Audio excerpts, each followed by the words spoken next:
প্রণাম জানাই আমাদের পিতামাতার শ্রীযুগল চরণে, যাদের অশেষ করুণায় মানব রূপে এই ধরায় এসেছি।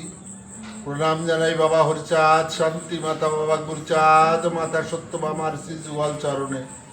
প্রণাম জানাই গুরু গোসাইদের শ্রীযুগল চরণে। প্রণাম জানাই যেখানে যত হরিভক্ত আছেন এবং যানরা আমাদের এই ঠাকুরের গ্রন্থ পাঠ শুনছেন তাঁদের শ্রীযুগল চরণে।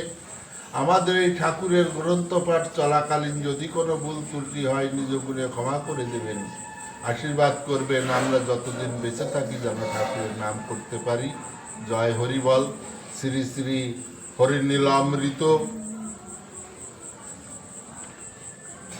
ভক্ত স্বরূপ রায়ের বাড়িতে প্রভুর গমন।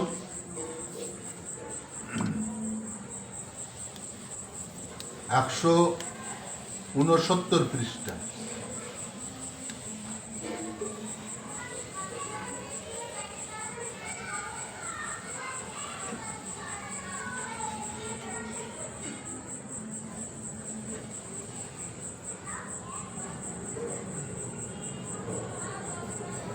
কীর্তন হুঙ্কারে গগন বেদিয়া, বৃক্ষ ছেড়ে পক্ষী সঙ্গে চলিল উড়িয়া। এখন যখন এই কীর্তন করতে করতে ওই ঠাকুর বাড়িতে যাচ্ছে, অধিকারী বাড়িতে যাচ্ছে, ওই কীর্তনের হুঙ্কার এমন হয়ে উঠেছে যে বৃক্ষ ছেড়ে পাখি পক্ষী যা বৃক্ষের গাছের ডালে ছিল সেই পাখি পক্ষীও ওই কীর্তনের সঙ্গে সঙ্গে যাচ্ছে।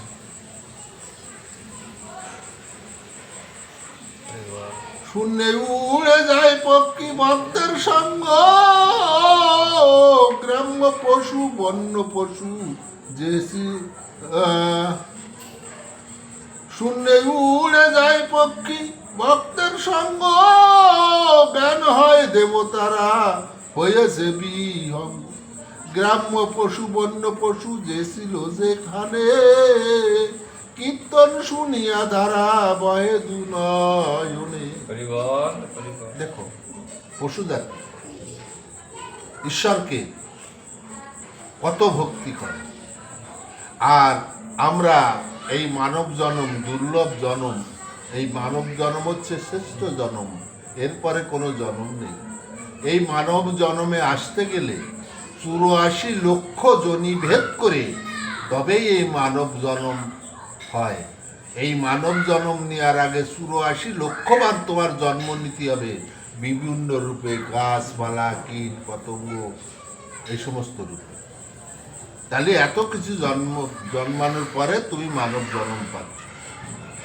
মানব জন্ম পেয়ে তোমার আমার ঠাকুরের কীর্তনের নামে চোখে জল ধরে না। ঠাকুরের নাম যেখানে হয় অন্য দিকতে পাশ কাটিয়ে চলে যায়, কিন্তু এই বন্য পশু এরা দু চোখের জল ছেড়ে দিয়ে ওই কীর্তনের সঙ্গে সঙ্গে উড়ে উড়ে চলছে।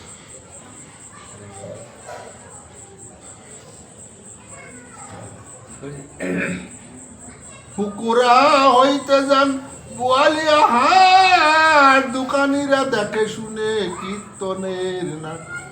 কার হয় অশ্রুপাত করজোড়ে রায়, কেহ ফাঁকা ধরিয়া বাতাস দেয় গায়ে। বুনো পাড়া গাড়ি টানা মহিষ যে ছিল, সকল মহিষ শেষে একত্র হইল। যত গাড়ি টানা মহিষ ছিল যেখানে যেখানে এই কীর্তনের ধ্বনি শুনে যত মহিষ সব এক জায়গায় হয়ে ওই কীর্তনের আনন্দ উপভোগ করছে।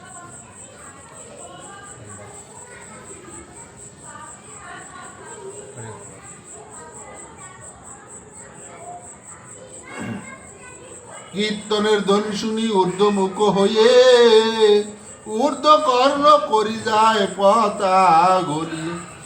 অশ্রু জলে পরিপূর্ণ মহিষের গণ, বন্দিগুলি রজ্জু ছিঁড়ে আইল তখন। যেগুলো খোলা ছিল সেগুলো তো এসছে, যেগুলো দড়ি দিয়ে বাঁধা ছিল সেগুলো দড়ি ছিঁড়ে চলে এসছে।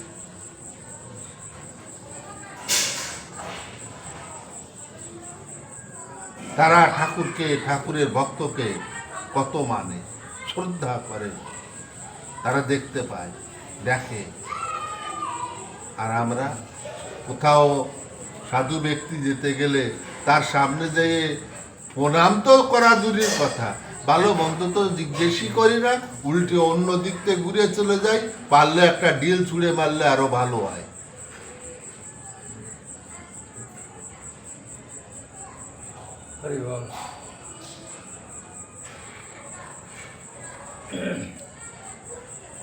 মহিষ কতগুলি দৌড়িয়া চলিল, আর কতগুলি তারা চাহিয়া রইল। রক্ষকের নাহি পারে মহিষ ঠেকাতে,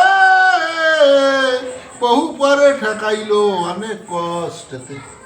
মানে যারা এই মোষ পাল রাখে, তারা মোষের রক্ষক, তারা মোষ ছুটে এই কীর্তনের দিকে যাচ্ছে, কিন্তু তারা কোনো মতে এই মোষ থামাতে পারছে না।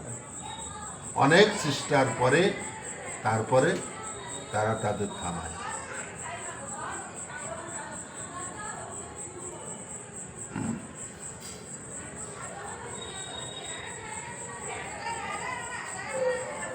গোচর নিকটবর্তী যত গরু ছিল, ঊর্ধ্বমুখ কর্ণপুষ্প দাইয়া চলিল। কোনটা গোসরা ছিঁড়ে চোখকে পড়ে জল, বিষব্য বল চলে ফেলাইয়া হাল। যারা হাল চষছিল সেই হাল ছেড়ে গরু এখন এই ঠাকুর যে পথে কীর্তন করতে করতে যাচ্ছে সেই পথে অগ্রসর হয়েছে।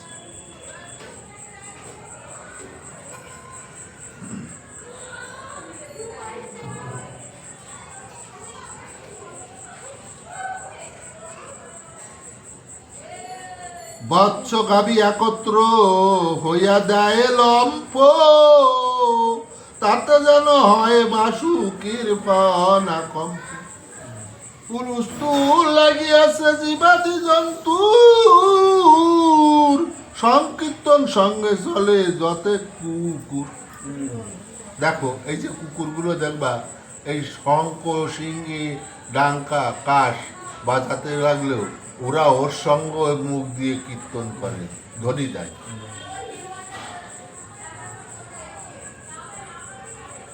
কুকুরে কুকুরে দেখা বিষম বিপদ, একত্রী হইয়া চলে নাহি হিংসাবাদ। এমনি এক পাড়ার কুকুর যদি আর এক পাড়ায় যায়, বা একটা কুকুর আর একটা কুকুরের সামনে আসলে দেখবা কেমন কামড়া কামড়ি আরম্ভ করে দেয়। কিন্তু ওই দিন আর সমস্ত কুকুর এক জায়গায় হয়েছে, কেউ কারোর প্রতি কোনো হিংসা করছে না, সবাই দল বেঁধে সারি বেঁধে যাচ্ছে। এরা বন্য পশু হয়ে ঈশ্বর ঠাকুরের, সাধুদের, গোসাইদের কদর বুঝলো, দুঃখ থেকে গেল আমি বুঝতে পারলাম না মানব রূপে এসে। জয় হরি বল। আজকে এই পর্যন্ত।